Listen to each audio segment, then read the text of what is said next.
Vous voyez qu'il y a écrit ici Leshon Rabbeinu Zichrono Livracha, ça veut dire que ce texte a été dicté directement par Rabbi Nachman. Parce que souvent, les textes, ce sont des textes résumés, ce sont des cours entiers qui ont été résumés par Rabbi Nathan, son élève. Là, c'est directement Rabbi Nachman de Braslav. Maintenant, je rappelle que les 17 ou 18 premiers enseignements, les premiers chapitres donc de Écoutez Moharan, sont formellement des commentaires des Haggadot de Rabba bar bar Chana. C'est quoi les Haggadot, les récits, les contes de Rabba bar bar Chana? Alors, il y a ici quelqu'un qui dit qu'il y a un micro ouvert qui dérange. Non, c'est pas ça. Ce qui dérange, c'est qu'il y a un haut-parleur dans ma rue qui annonce un enterrement. Et en principe, ça doit s'arrêter dans quelques secondes. Je crois que ça se calme là, ça s'éloigne un peu. Voilà. Bon, j'espère. Et donc, pour revenir à Rabba bar bar Chana, un des sages du Talmud, un peu, disons, mystérieux, un peu légendaire, s'appelle Rabba bar bar Chana, et il enseigne des contes fantastiques, ça s'appelle les récits de Rabba bar bar Chana. En général, ça se passe dans le désert ou dans l'océan. Et il emploie des tas de termes en araméen un peu compliqués, ce qui demande donc des commentaires. Et un des grands enjeux de certains de nos maîtres a été justement d'expliquer les contes de Rabba bar bar Chana. Vous avez le commentaire du Gaon de Vilna, vous avez le commentaire de Rabbi Nachman de Braslav, il y a également un commentaire du Rav Kook. Chacun, à sa manière, a interprété les métaphores et les paraboles de ces enseignements. Alors, souvent, par exemple, dans le texte que nous allons voir là, ici, c'est assez long. C'est 4 pages et demie. C'est beaucoup. Maintenant, l'enseignement de Rabba bar bar Chana sera expliqué seulement à la fin. C'est-à-dire que ce que fait Rabbi Nachman, il va nous expliquer ici toute une série de choses. À la fin de l'étude, il va nous expliquer que tout ce qu'il a dit est résumé dans l'enseignement de Rabba bar bar Chana. Mais là, nous allons voir les idées elles-mêmes. Alors, ça tourne autour aussi d'un verset, et le verset sera compris seulement à la fin totale de tout le texte. Et je doute fort que nous puissions aujourd'hui tout finir. Mais enfin, c'est pas grave.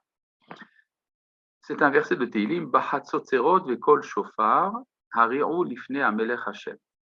Avec des trompettes et la voix du shofar, retentissez devant le roi Dieu.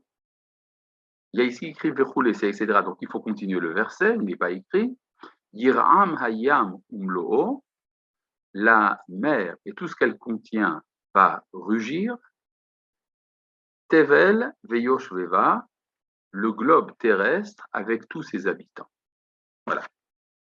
Alors, tout ça, ça parle donc du shofar. Il ne s'agit pas ici du shofar de Rosh Hashanah, il s'agit aussi du shofar de Rosh Hashanah, mais il y a cette idée qu'il faut retentir, qu'il faut rugir devant l'Éternel et que cela entraîne un rugissement de la mer et de la terre tout entière. Bon, de quoi s'agit-il? Alors on va y aller. Kitsarir kol adam lomar, kol haolam no nivra ela bishvili. Tout homme doit dire, le monde entier n'a été créé que pour moi. Intéressant ça. Ça se trouve dans la Gemara, dans Sanhedrin, la Metzaï. Ça veut dire quoi? Le monde entier est créé pour moi. Si, et moi, et toi, sommes fidèles à l'enseignement des Chachamim, alors je dirais, le monde entier a été créé pour moi. Les Chachamim m'ont dit que je suis obligé de dire que le monde a été créé pour moi. Mais le problème, c'est que mon ami, qui lui aussi est fidèle à l'enseignement des Chachamim, lui aussi dit que le monde a été créé pour lui. Donc, il y a obligatoirement une controverse entre toi et moi. Je dis que le monde a été créé pour moi, et toi, tu dis que le monde a été créé pour toi. Ce qui veut dire que chaque individu est un monde entier. C'est-à-dire, si vous prenez un point et que vous dessinez un cercle autour de ce point, et que vous prenez un autre point, pas très éloigné d'ailleurs, et que vous dessinez un autre cercle autour de ce point, eh bien les cercles ne seront pas équivalents. Ils vont peut-être être proches l'un de l'autre, mais il y aura quand même une distance. C'est-à-dire, chacun de nous est d'une certaine manière le centre du monde.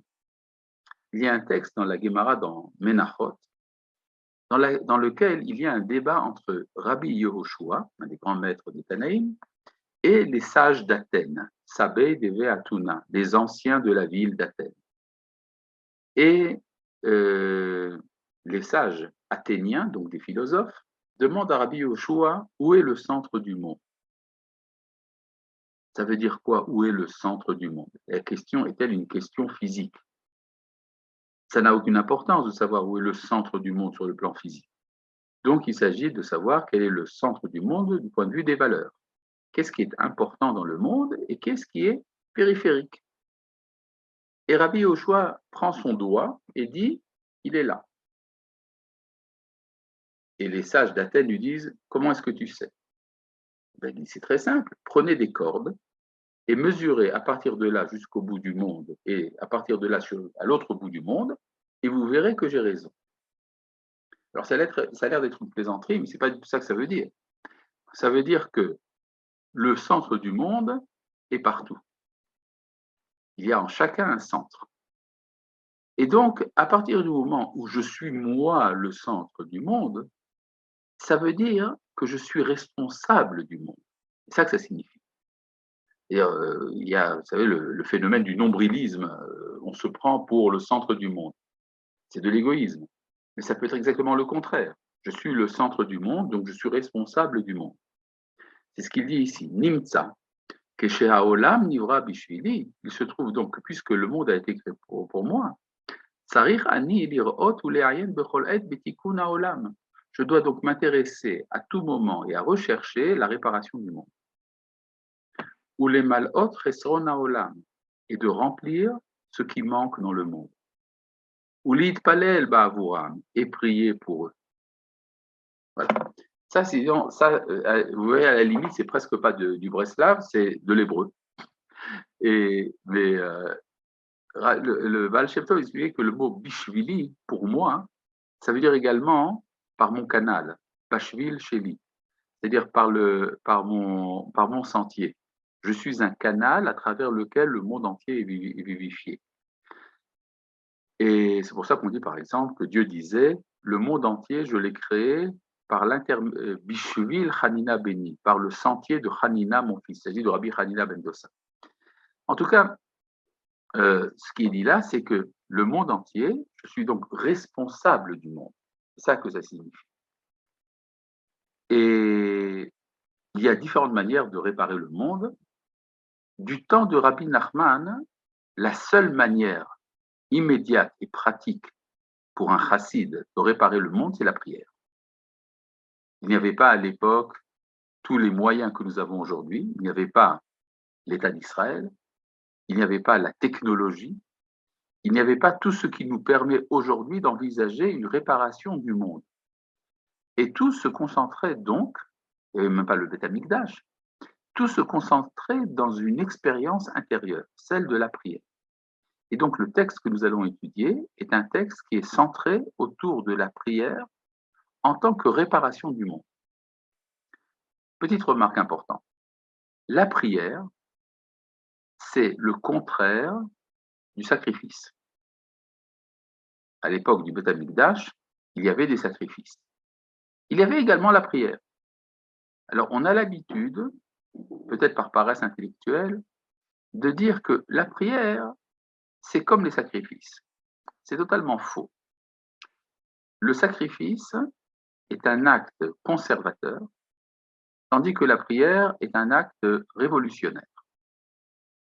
Les sacrifices ont pour but de préserver l'intégrité du monde.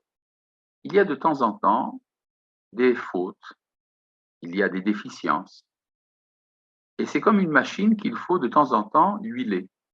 Une fois par semaine, vous devez vérifier votre machine, une fois par mois, rentrer plus dans l'intériorité, et il faut donc s'occuper de la machine du monde.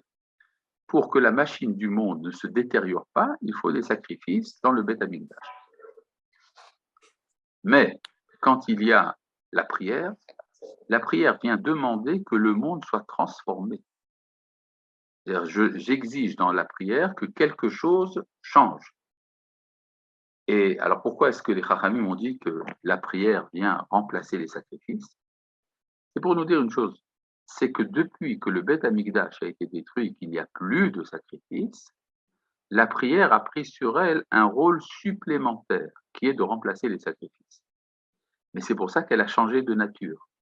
La prière a changé de nature dans deux domaines importants. D'abord, elle a une heure fixe et elle a un texte fixe, ce qui est le contraire de la spontanéité de la prière. Pourquoi? Parce qu'il faut pour que la prière intègre également les données du sacrifice qui sont en fixité et avec des actions bien précises prévues à l'avance. Mais la prière, dans sa nature intérieure, c'est la transformation du monde. C'est la raison pour laquelle Rabbi Nachman de Braslav encourageait ses chassidim à prier également spontanément, en parlant avec Dieu dans la forêt, en yiddish, qui est la langue de l'époque, et de s'exprimer de manière totalement libre. Est-ce que Rabbi Nachman était pour supprimer la prière synagogale? Non, au contraire. La prière de la synagogue est très importante. Elle doit avoir un complément qui est la prière spontanée du chassid qui raconte à Dieu toutes ses misères dans la forêt ou dans l'isolement, ce qu'on appelle la hitbodedut. Mais le but de la prière, et donc un but extrêmement important, c'est de réparer le monde. Et là, nous allons voir ce que dit Rabbi Nachman sur la manière de prier. Il y a deux aspects différents de la prière. Rappelons une chose importante, définition de la prière. C'est une chose qu'on oublie souvent. La prière signifie une demande adressée à Dieu de changer quelque chose. Les louanges, par exemple, ou les remerciements, les grâces, tout cela, c'est l'enveloppe. C'est comme par exemple dans la Hamida, la prière des 18 bénédictions, vous avez les 3 premières bénédictions qui sont des louanges, les 3 dernières qui viennent remercier, mais l'essentiel de la prière, ce sont les bénédictions intermédiaires dans lesquelles nous demandons quelque chose. Et donc, Rabbi Nachman est tout à fait d'accord avec cette définition, et là nous rentrons dans l'intériorité de la chose. Ve'inyan atefila, l'essence de la prière, Ren bishne panim, c'est de deux manières. Hainu, c'est-à-dire, Kodem Gzardin, Mitpalelin Keseder Atfila. Avant que le décret n'ait été donné, on prie selon l'ordre habituel de la prière. Ve'en tsarich lehalbish hatefila. Il n'est pas nécessaire de vêtir la prière. Aval, le'achar Gzardin, mais après que le décret ait été donné, tsarich lehalbish hatefila, il faut habiller, vêtir la prière. Alors, c'est quoi cette histoire? Vêtir la prière, ça veut dire quoi?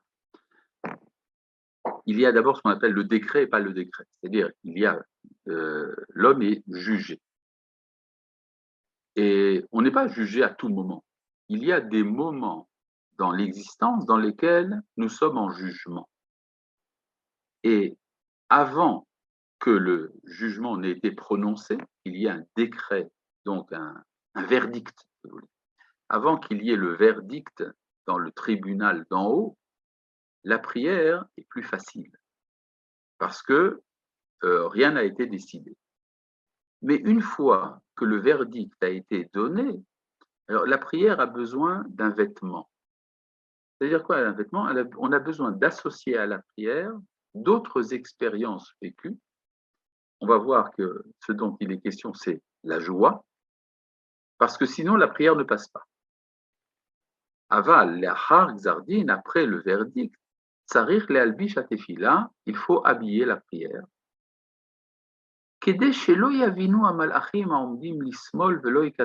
Pour que les anges qui se tiennent à gauche ne nous mettent pas en accusation. C'est quoi les anges qui sont à gauche? Il y a dans le monde des anges. Quoi, les anges? C'est une série d'êtres qui font écran entre l'homme et la volonté du Créateur. Quand je suis sous l'empire des anges, alors j'ai beaucoup de problèmes parce que j'ai énormément d'écrans à traverser. C'est quoi les écrans en question? Ce sont les accusations. C'est-à-dire, ah, tu viens demander à Dieu telle et telle chose, est-ce que tu le mérites? Les anges doivent ouvrir les registres de tes actes et voir si tu mérites ou pas. Par contre, il y a une autre voie qui est de s'adresser directement au Créateur, pas par l'intermédiaire des anges. Ça s'appelle la droite. Et les anges, ils sont à gauche.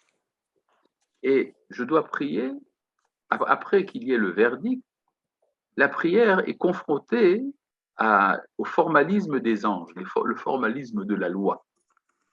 Et donc, je dois habiller la prière, qu'aider chez l'Oyavinoa Malachim, pour que les anges ne comprennent pas. Haomdim lismol, qui se tiennent à gauche, Veloï Katregu, et ne mènent pas en accusation. Kemoshekatu.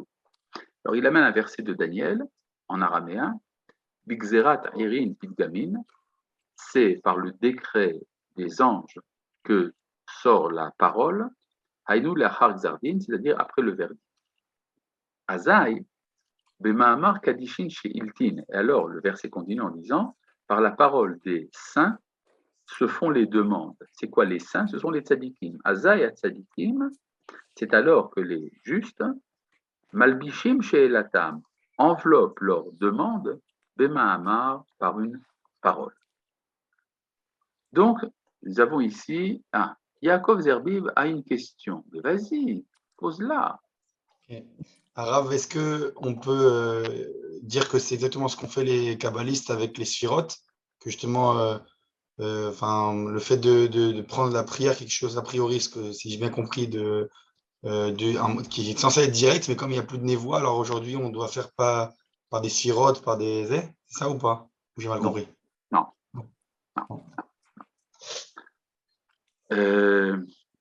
Les kabbalistes, dans les kavanot, dans les intentions des prières, il y a toute une série de choses. Il y a les séphirotes, il y a les anges, c'est pas du tout la même chose, ce sont différentes manières. Les séphirotes, au contraire, c'est s'adresser directement à Kadosh Baruch Hu. Bon, alors, donc, nous avons ici le premier paragraphe, nous avons compris qu'il y a deux états de la prière. Il y a la prière lorsque il n'y a pas eu encore le verdict, elle est facile, mais quand il y a déjà eu le verdict, alors ça devient plus difficile. Maintenant, le problème de savoir comment est-ce que je sais si je suis avant le verdict ou après le verdict. C'est-à-dire, je dois savoir comment donc faire ma prière.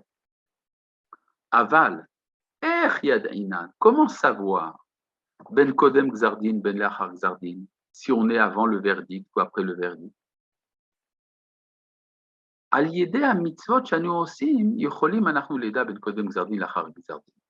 C'est dans l'accomplissement des mitzvot que nous pouvons savoir si nous sommes avant le verdict ou avant le verdict. C'est-à-dire, je fais des mitzvot, j'accomplis, et je peux savoir, je peux ressentir quel est l'état de mon monde. Est-ce que je suis avant verdict ou après verdict? C'est-à-dire, est-ce que je ressens une difficulté ou est-ce que je ne ressens pas cette difficulté? Mais attention, pas par n'importe quel accomplissement des mitzvot. Vedavka kesheosim mitzvot besimcha gdola kolkar. Mais ce n'est vrai que lorsque l'on accomplit les mitzvot avec une grande joie, à tel point que, ad she'en rotze beshum schar olam haba, au point de ne même pas vouloir la récompense du monde à venir. C'est-à-dire, la joie qu'il y a dans l'accomplissement de la mitzvah est tellement grande qu'elle me suffit. Je suis dans le Olam Haba. Je n'ai pas besoin donc d'un paradis supplémentaire. Et alors, qu'est-ce que je demande? Je demande une autre mitzvah. C'est tellement délicieux de faire une mitzvah que ma récompense serait d'en recevoir une autre. Et la Hurotse, il veut, Shiazmin lo akadosh baruch mitzvah acheret bischar mitzvazot. Il demande que Dieu lui amène une autre mitzvah en récompense de cette mitzvah. Comme on dit nos sages que leur souvenir soit une bénédiction, Srar mitzvah, mitzvah. La récompense d'une mitzvah, c'est une mitzvah. Parce qu'il a la jouissance dans la mitzvah en elle-même. Donc, il y a un moyen de savoir si on est avant, une seconde David, si on est avant le verdict ou après le verdict. Quand on accomplit les mitzvot avec une joie telle qu'on est prêt même à renoncer à son paradis, et c'est alors que l'on peut savoir si on est avant le verdict ou pas. Qu'est-ce qu'il y a, David? Vas-y, parle sans crainte. Je vais essayer, Arav. Sans crainte, ça va être dur. Il y a des mitzvot, Arav, que je comprends, on a la joie, etc. Mais la prière en elle-même, la tfila, on ne recherche pas d'afka la joie dans la tfila, on cherche plus la pénitence, j'allais dire. Disons comme ça, la prière elle-même est un acte de la crainte. C'est ça? Mais l'enveloppe, il s'agit ici de l'éalbish, l'enveloppe de la prière, c'est la joie. Mais pour y arriver, il faut également passer une série de processus qui vont être décrits dans la suite. D'accord? Tu vois, tu n'avais pas raison d'avoir peur. Maintenant, il y a ici des questions qui sont posées sur chat, je ne peux pas m'en empêcher. Une seconde. Est-ce pour cela que Rashi compare la mitzvah à un vêtement? Je ne sais pas où est-ce que Rashi compare la mitzvah à un vêtement, mais enfin bon, c'est logique. Rav, c'est moi. Je ne comprends pas comment les sages font le lien entre la vision du monde dans laquelle chaque jeu est le centre du monde et la responsabilité de chaque jeu à l'égard de la complétude du monde, étant entendu que la responsabilité implique la liberté, plus précisément le libre arbitre, l'action humaine et son effet sur l'état du monde. Quel lien avec la prière? C'est très simple. La prière, c'est un acte de volonté libre. L'homme est totalement libre et s'il est le centre du monde, il a donc la responsabilité d'user de sa liberté pour réparer le monde. Je pense être clair. Bon, et alors, continuons. Donc ce niveau de joie dans lequel il y a une telle jouissance dans la prière, c'est la différence, on va voir, entre le niveau de la prophétie de Moshe et celle des autres prophètes. Ça veut dire, alors que Moshe a un désintéressement total dans l'accomplissement des mitzvot, les prophètes, eux, sont intéressés. D'ailleurs, on voit bien dans le récit de la Torah, dans la paracha de Kitissa, après la faute du veau d'or, que Moshe est prêt à renoncer à son Olam Haba pour sauver Israël. Ça veut donc dire qu'il avait déjà une prédisposition de ce genre. C'est-à-dire que pour Moshe, on ne cherche pas une finalité extérieure à la mitzvah. Parce que la mitzvah en soi est une adhésion au divin qui, dès le départ, nous situe dans le Olam Haba. Et donc, c'est ce qu'il nous dit ici, Vezeu achiluk, sheben nevuat Moshe Rabbeinu, leven nevuat she'ar hanevi, keferush Rashi. C'est bien là la différence entre la prophétie de Moshe et la prophétie des autres prophètes. Vous savez que Maïmonide dit que, en fait, l'expérience de Moshe n'est pas une prophétie. Elle est un événement unique pour lequel nous n'avons pas de terme. Donc, nous disons prophétie, mais alors qu'en vérité, c'est autre chose. Alors là, il amène Rashi. Keferush Rashi, comme le commente Rashi, Vaidaber Moshe el Rashi Amatot, Ze hadavar asher tiva Hashem. Et Moshe dit au chef des tribus, voici la chose, voici la parole que Dieu a ordonnée. Alors, vous remarquez le terme Ze hadavar. Piresh Rashi, et Rashi explique, Kol hanevim nitnabeu beko amar Hashem. Tous les prophètes, quand ils ont prophétisé, ont dit « Ainsi a dit Dieu ». Nosaf allait, et Moshe aussi d'ailleurs emploie cette expression. Nosaf allait Moshe, mais Moshe en plus de cela, Shehitnaba beze hadavar. Il a employé l'expression « Voici la chose ». Qui bechinat ko, parce que quand on dit « ainsi », ou aspaklaria sheena mira, c'est un miroir qui n'est pas limpide. Zehadavar, mais quand on dit voici la chose, ubechinat aspaklaria hamira, c'est le miroir limpide. Bon, c'est un vocabulaire qui est employé par les Chachamim dans le Talmud, qui est que les Moshe est différent des autres prophètes. Les prophètes ont une vision. Cette vision ressemble, n'est pas toujours totalement claire, elle ressemble à un miroir qui reflète de manière imparfaite une image. Tandis que chez Moshe, le miroir est totalement limpide, et donc Moshe a une compréhension, il a une appréhension claire, totale du message qui lui est donné. C'est la différence entre le mot ko et le mot zé. Ko, ça veut dire ainsi. Ainsi, ça veut dire approximativement. Tandis que zé, ça veut dire c'est ça. Et ces deux manières de prophétiser se retrouvent dans le service du Créateur. De même que vous avez deux sortes de prophètes, Moshe et les autres, vous avez également deux manières de servir Dieu, celle désintéressée et l'intéressée. Yesh Adam, il y a un homme, Haosea mitzvah abishar olam haba, qui accomplit la mitzvah pour recevoir sa récompense, son salaire dans le monde à venir. Il n'a pas donc de jouissance dans la mitzvah en elle-même. Et si on ne le récompensait pas par un salaire dans le monde à venir, bisrara, comme récompense, il n'aurait pas fait la mitzvah. Veze bechinat ko. Et c'est ce qu'on appelle ko, c'est-à-dire ainsi. Aspaklaria shena mira, c'est comme le miroir qui n'est pas limpide.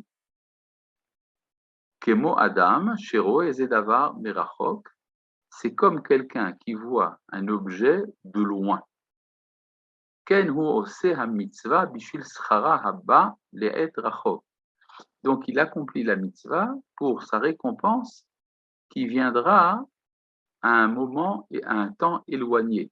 Hainu achar olamazé, c'est-à-dire après ce monde. Veshilum sachar nikra beshem navi. Et recevoir sa récompense, c'est ça qu'on appelle Navi, c'est-à-dire le prophète. Alors là, vous rentrez dans la terminologie de Rabbi Nachman, il va employer un code.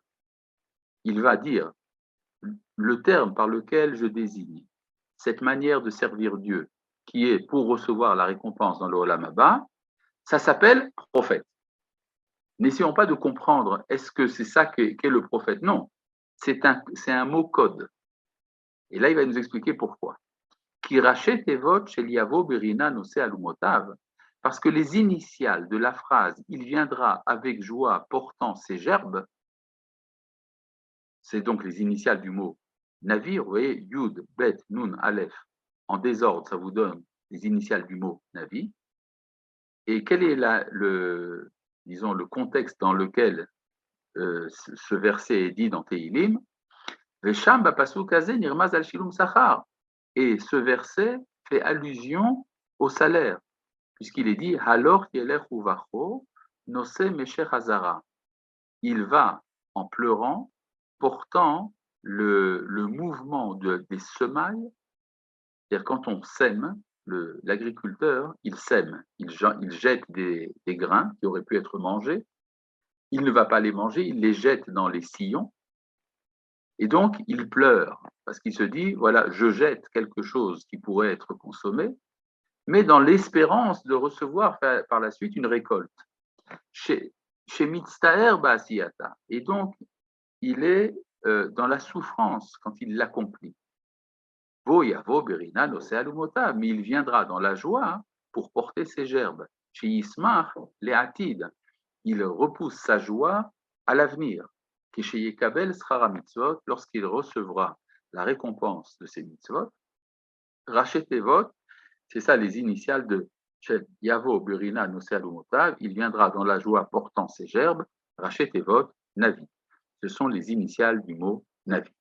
Donc, le Navi en question, le prophète, c'est celui qui n'est pas du niveau de Moshe, et donc qui a un miroir qui n'est pas limpide, et qui n'a pas la jouissance des mitzvot en elle-même, mais qui a l'espérance de la récompense dans le Olam Haba.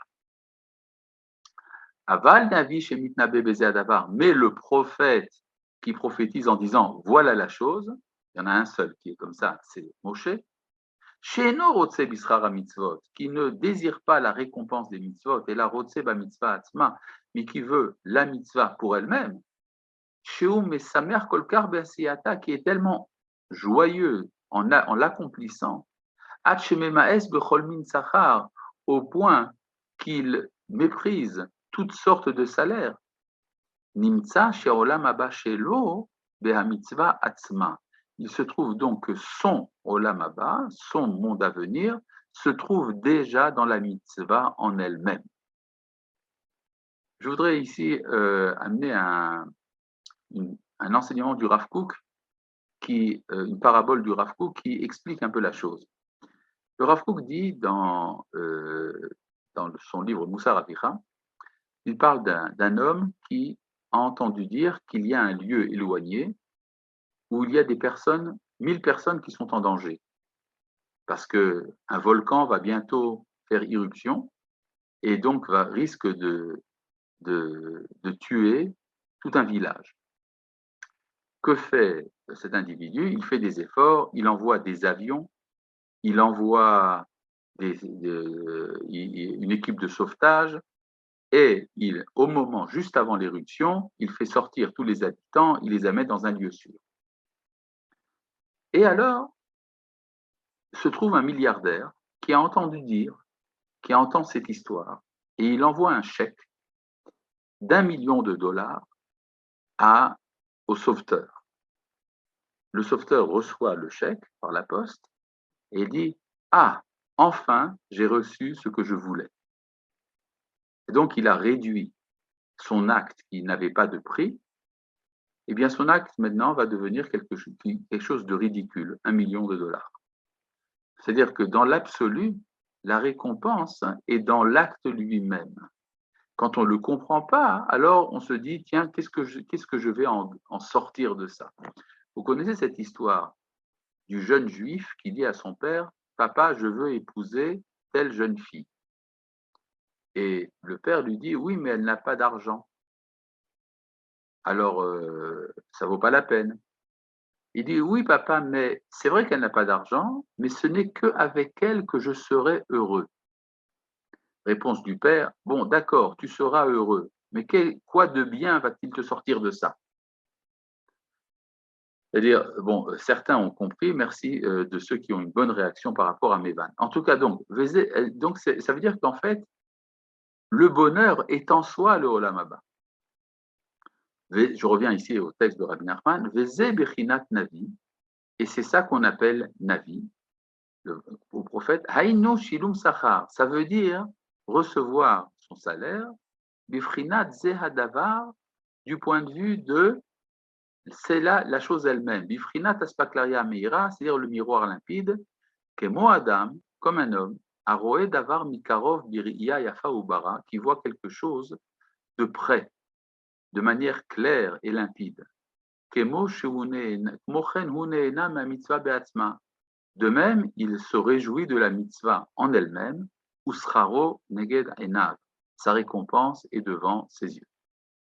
Ou mi sheuba madrega azot, c'est celui qui arrive à ce niveau, sheosea mitzvah besimcha gdola kolkar, qui accomplit la mitzvah avec tellement de joie, atchen rotse beshum schar olam haba bishvila, au point qu'il ne désire même pas sa récompense dans l'olam haba pour la mitzvah.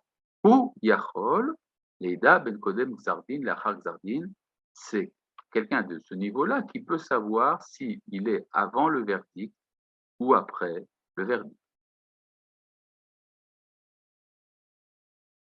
Qui? Alors maintenant, il va rentrer ici dans une analyse de qu'est-ce que c'est que les mitzvot.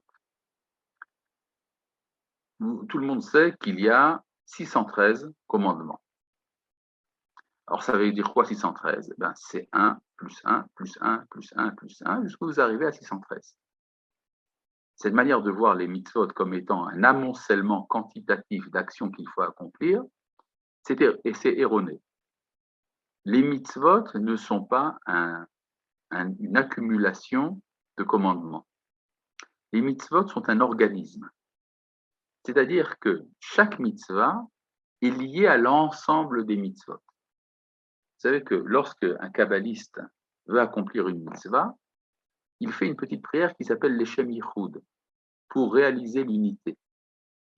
Et dans cette prière de l'Eshem Yichud, il dit « Je vais accomplir telle mitzvah » avec toutes les autres 613 mitzvot qui y sont liées. Une kol tariag mitzvot atulot ba.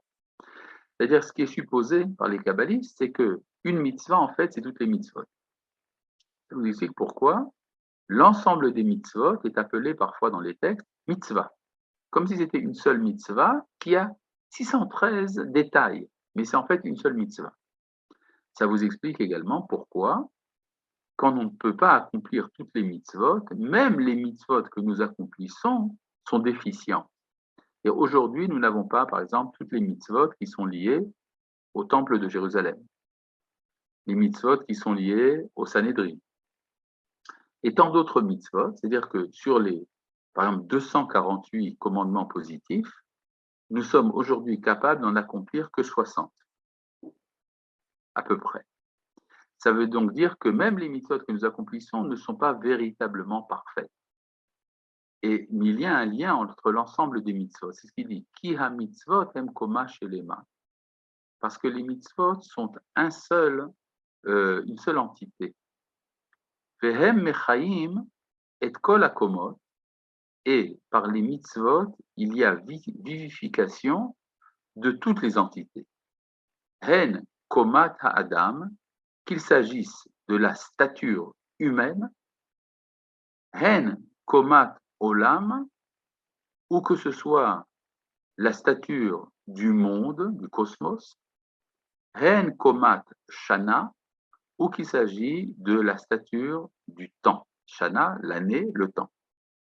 Qui, olam shana nefesh, parce que le monde, le temps et la psyché, hen mekablim achayut mea mitzvot, reçoivent leur vitalité des mitzvot. Kemo shekatu, ainsi qu'il est dit, vechol ma'asehu be'emuna, parce que toutes ces actions sont liées à la fidélité. Bon, il y a ici des termes qui sont employés. Rabbi Nachman se sert ici d'une notion du Sefer Yetzira, le livre de la formation, un des livres les plus anciens de la mystique juive, dans lequel il y a une classification de tous les êtres en 3 catégories. Vous avez la catégorie de Olam, celle de Shana, celle de Nefesh, initiale du mot Ashan. Ashan, la fumée. Olam, Shana, Nefesh. Olam, ça veut dire le cosmos en tant qu'entité physique, disons spatiale. Shana, le temps qui s'écoule. Nefesh, l'être humain. Et bon, c'est pas évident de vivre dans un monde pareil, parce que quand je suis dans le monde, je suis obligé d'être dans un point déterminé géométriquement. Je ne peux pas être partout à la fois. Quand je suis dans un temps, je suis dans un temps déterminé, je ne peux pas être dans tous les temps à la fois. Et quand je suis une personne, j'ai un psychisme, je suis moi-même, je ne peux pas être tout le monde à la fois. Donc il y a obligatoirement une frontière, et il y a une réduction de l'être dans 3 dimensions, Olam, Shana, Nefesh. Mais l'ensemble de tout ce qui est, ce sont ces 3 dimensions. Et tout ceci est vivifié par les mitzvot. Alors là, je voudrais rappeler le sens du mot mitzvah. Mitzvah est en rapport avec le mot tsevet. Tsevet veut dire une équipe. C'est-à-dire ceux qui s'attachent l'un à l'autre. Les mitzvot sont une liaison. Et ce que dit ici Rabbi Nachman, les mitzvot vont mettre l'ensemble du monde, aussi bien spatial, temporel que psychique, va mettre ce monde en relation avec le créateur du monde. Et donc, ça va donner une vitalité au monde. En mekablin hachayut mea mitzvot. Que Moshe Katuv, et alors il amène pour ça un verset, Vechol ma'asehu be'emuna, toutes ces actions, c'est-à-dire le monde entier, be'emuna est lié par une fidélité. Urtiv kol mitzvotecha emuna, et il est dit tous tes commandements sont de la fidélité. Donc on voit que le mot emuna est employé aussi bien pour la création que pour les mitzvot. V'akadosh baruch hu achdut pashut im mitzvot. Et le Saint béni soit-il est dans une unité simple avec les commandements. C'est-à-dire que, étant donné que Dieu a donné les commandements, quand j'accomplis son commandement, je suis lié à Dieu. Urshema se akadosh baruch hu ketikunan ou chesidran. Et lorsque les œuvres de Dieu sont en ordre, azay akadosh baruch hu mesamer b'hem ou mitanek b'hem. C'est alors que Dieu s'en réjouit et s'en délecte. Kemoshe Katuv, ainsi qu'il est dit, Yismach Hashem b'ma'asav, Dieu se réjouira de ses actions, Kemo Baal Melacha, comme un ouvrier, Sheose Ezekli, un artisan, qui fait un objet. Ve'akli ou yafé, et l'objet est beau. Azayhu mitanegba, il ressent une joie de l'outil. Ve'asimcha shel HaKadosh Baruch Hu, et malbeshet, loubeshet bamitzvot, et la joie de Dieu est enveloppée dans les mitzvot, qui est marduto, parce elles sont son unité. Umi sheose a mitzvah besimcha me a mitzvah beatzma, et celui qui se réjouit de la mitzvah elle-même, nimtza keshenichnas beasimcha sheba mitzvah, lorsqu'il s'introduit dans la joie de la mitzvah, ou nichnas besimchat akadosh baruch hu shemesamer bema'asav, il se réjouit de la joie de Dieu lui-même qui se réjouit de ses actions. Et c'est ce qui veut dire, ce qui explique le verset, Israël se réjouit avec son Créateur. C'est-à-dire, quand j'accomplis la mitzvah avec la joie de la mitzvah, en fait, je me réjouis de la même joie du Créateur lui-même. Nimtza. Et donc, ce que ça veut dire, que lorsqu'il y a une souffrance ou une rigueur dans le monde, au shana nefesh, ou bien dans le temps ou dans la personne, azai bevadai nigra misimchat akadosh baruch hu, donc il est évident qu'il y a moins de joie chez Dieu, que Moshe Katuv, ainsi qu'il est dit, va'it'atsev el libo, il fut attristé en son cœur. Uchmo she'amru, ainsi qu'on a dit dans la Mishnah dans Sanhedrin, Shechina ma omeret, que dit la présence de Dieu lorsqu'un homme souffre, Kalani miroshi, je veux me dégager de la lourdeur de ma tête. Et zéou, ça veut dire qu'en fait, il y a une participation de l'homme avec Dieu dans la mitzvah lorsqu'il y a la joie. Parce que pour Dieu, l'accomplissement de la mitzvah, c'est la joie de la vitalité qui est donnée au monde. Et donc, et celui qui s'introduit dans cette joie, il peut savoir selon la nature de la joie, c'est la raison pour laquelle celui qui accomplit avec joie peut savoir s'il est avant le verdict ou après le verdict. Parce que s'il y a eu verdict, il y a moins de joie. Et ce moins de joie sera ressenti par celui qui accomplit la mitzvah. Gam yachol eda ale'ezehu chelek me'akoma nigzaradin. Et donc, il peut savoir également quelle est la partie du monde sur laquelle le verdict a été prononcé, qui yoda lefi komat mitzvot, parce qu'il sait selon l'organisme des mitzvot, im en yachol lasot besimcha raché mitzvot, s'il ne peut pas accomplir avec joie les mitzvot fondamentales, aïnou, mitzvot atluyot barosh, c'est-à-dire les mitzvot qui dépendent de la tête, yeda shadin nigzar al raché olam shana nefesh. Alors il saura que le verdict a été prononcé contre la tête du monde, du temps ou du psychisme, ou bien sur d'autres parties donc, du monde, ainsi que pour le reste de la stature des mitzvot. Bon, alors, donc, tout ça, c'est une introduction, et nous continuerons ça, Be'ezrat Hashem, la prochaine fois. Shalom, et merci à tout le monde, à tout